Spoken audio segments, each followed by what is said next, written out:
apapun yang sudah terjadi, tetap mohon doanya untuk rumah tangga saya yang baru seusia jagung.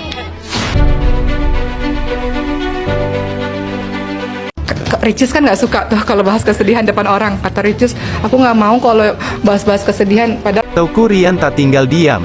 Setelah sosok diduga suami Okky Setiana Dewi Orifitro alias Rio ikut buka suara terkait keretakan rumah tangganya dengan Ria Ricis.